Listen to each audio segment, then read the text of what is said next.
leen nuyu di leen jox seen wàccuwaay di nuyu oustaz di nuyu ñi fi nekk ñëpp je ne pourrais pas citer tout le monde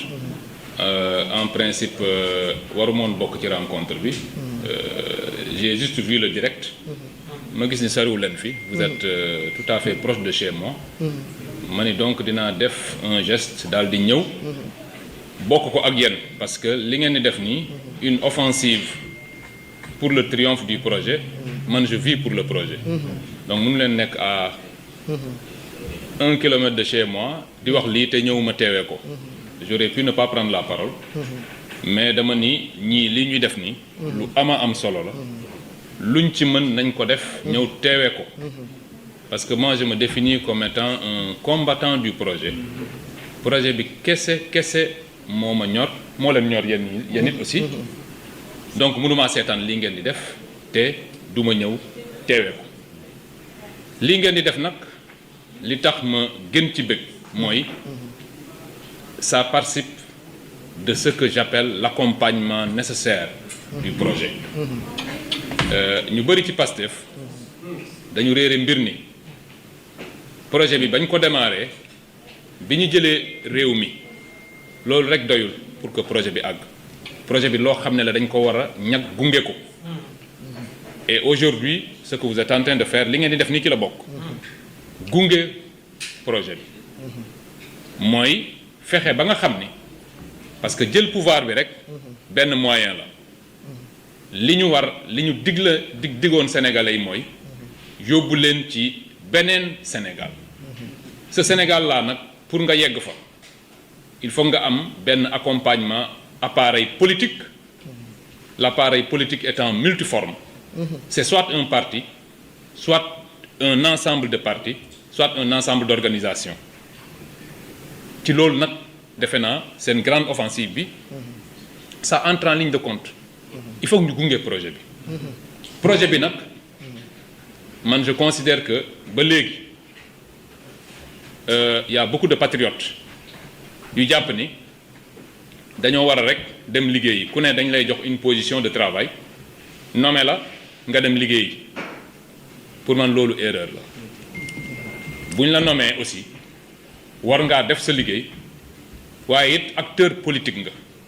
bés boo ko fàttee parce que li ñu indi à la tête de ce pays c'est la politique moo ñu fi indi am na ko fi wax sànq defe naa oustaz la wax ni c'est un combat de l'opinion en politique tout est question de perception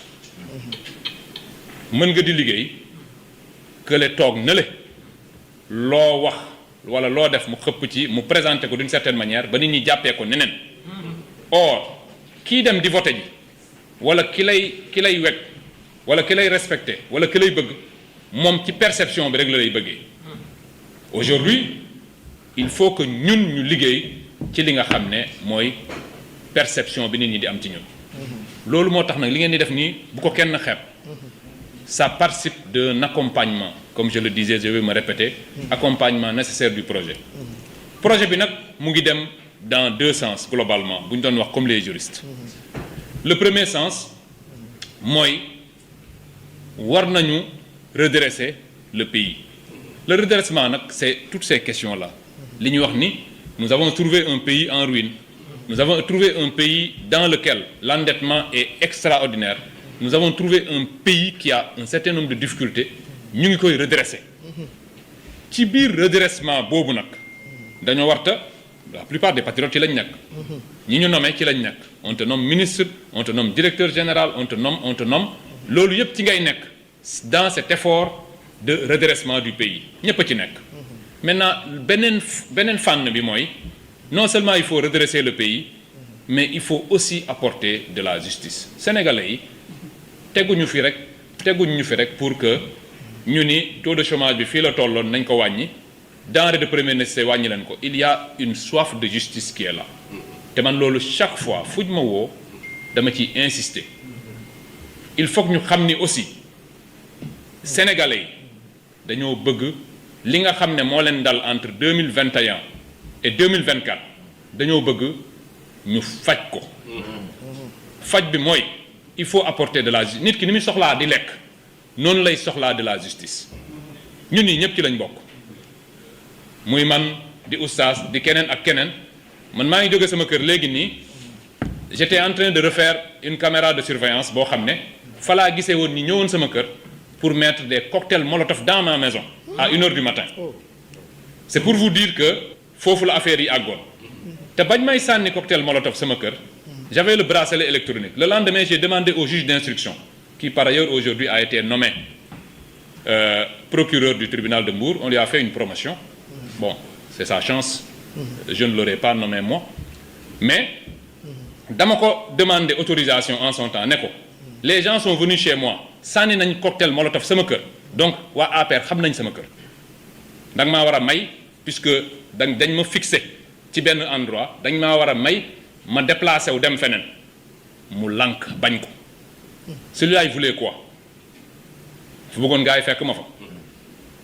c'est ce genre de choses là c'est-à-dire que cet impératif de justice man exemple laa ci rek ak keneen ak keneen ak keneen mais les Sénégalais ont besoin de cette justice là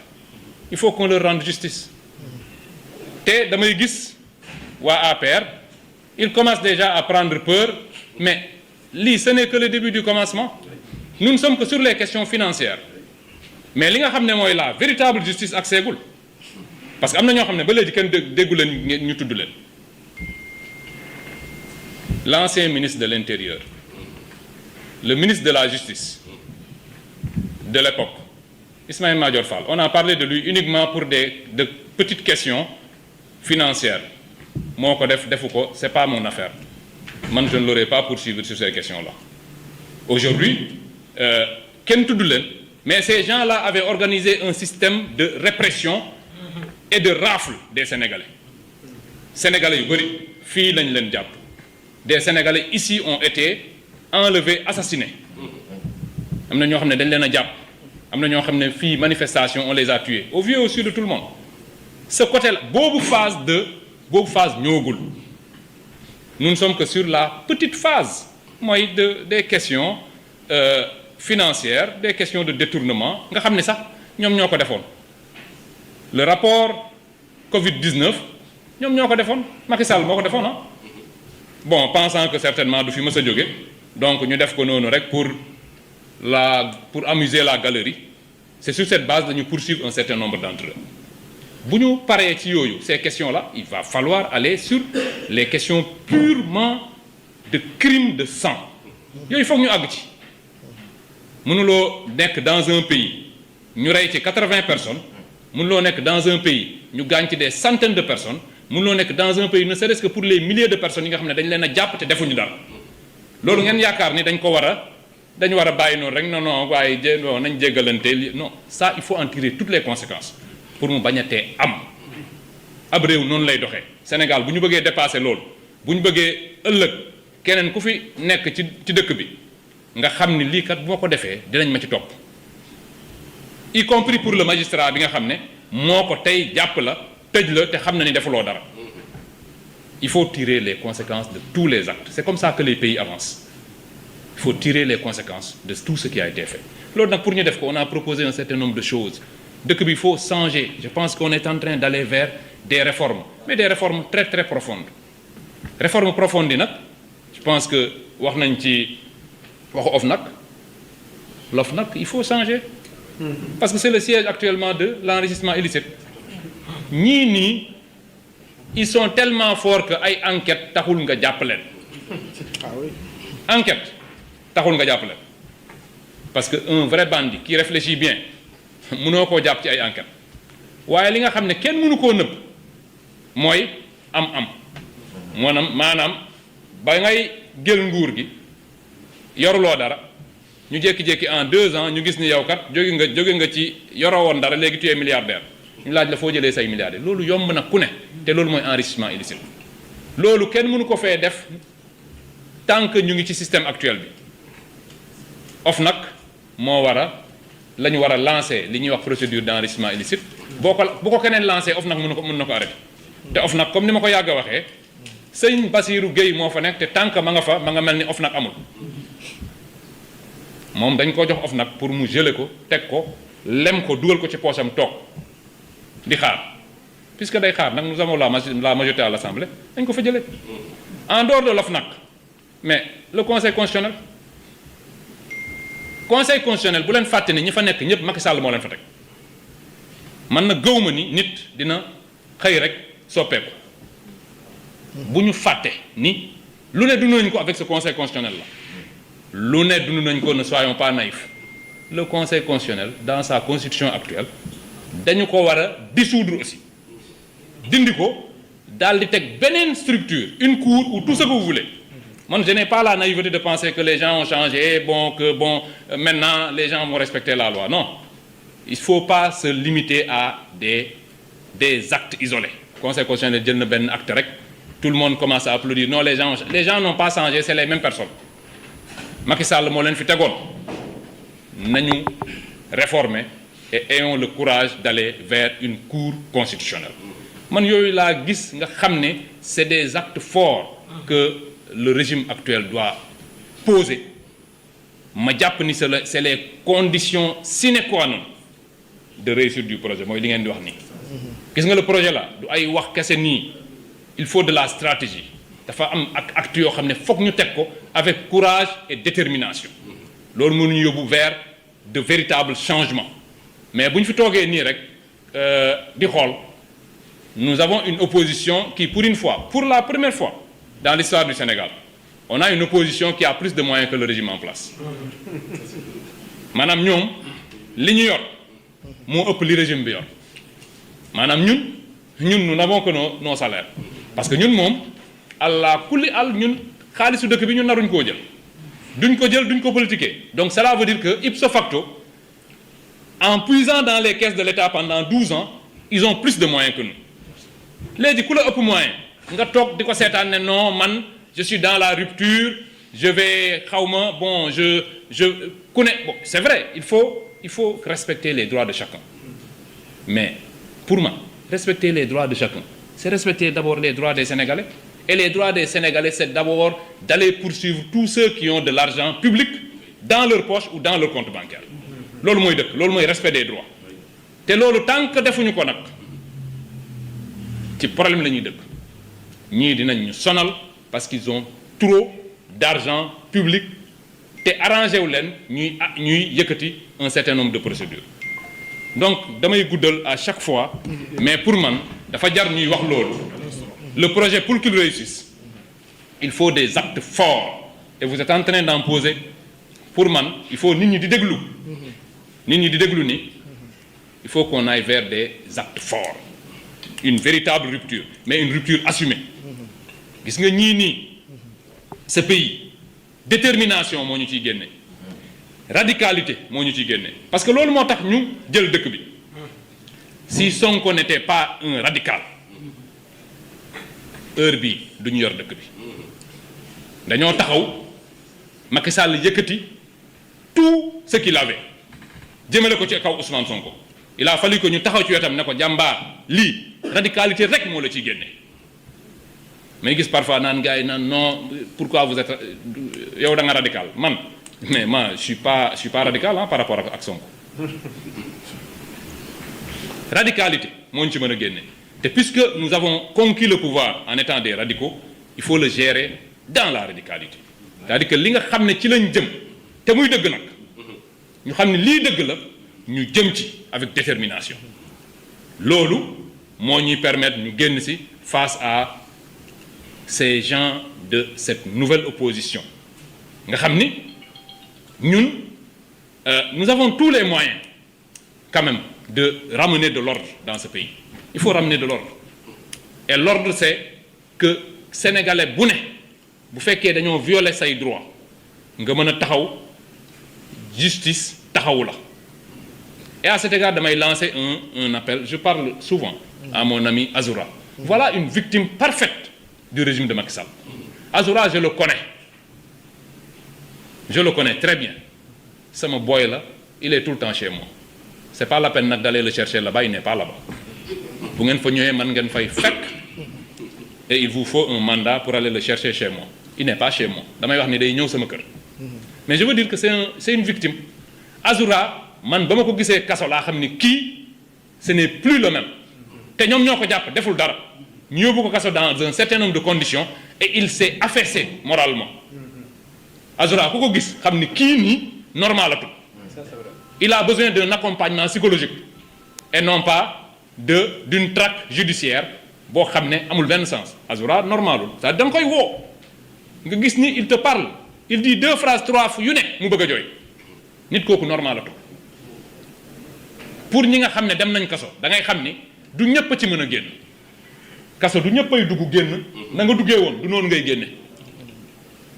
muy kaso di bracelet di jafe-jafe bu ne nit rek la mën a doon. Et on ne peut pas comparer Azoura qui est victime d'une répression policière ñu yóbbu ko kaso traité ko d'une certaine manière mu génn état psychiatrique am changé mu doon beneen nit ñu naan non moom mais Azoura dina saaga koo xam ne ci ñun la bokk bu wéral il faut arrêter ça. Donc bokkul te la justice prévoit ce genre de cas. La justice prévoit ceux qui sont passibles d'une sanction pénale et ceux qui ne sont pas passibles d'une sanction pénale. Boo fi romboon nit ñi y a des gens yoo xam ne ils ont une certaine irresponsabilité pénale du fait de l'altération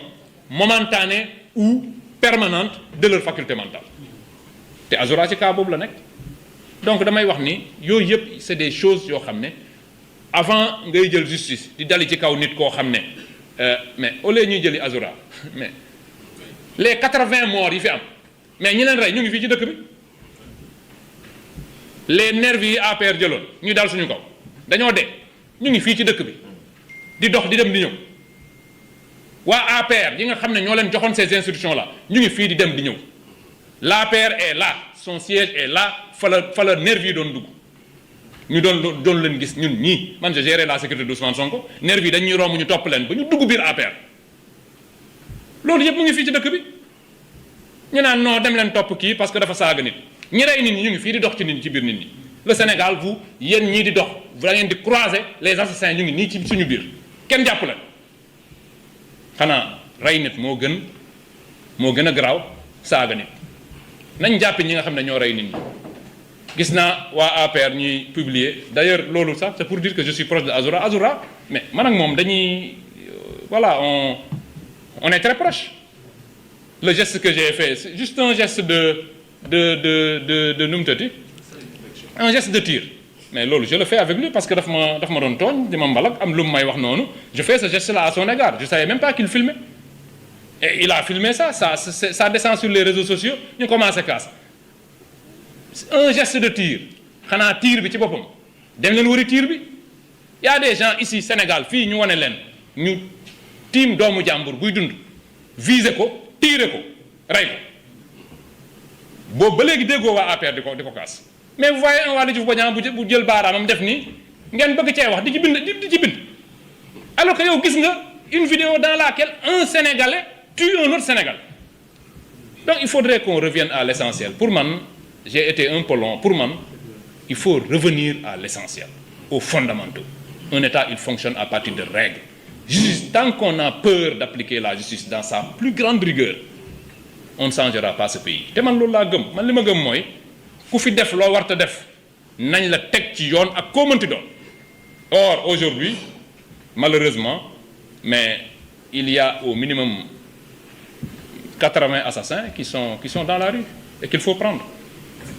Donc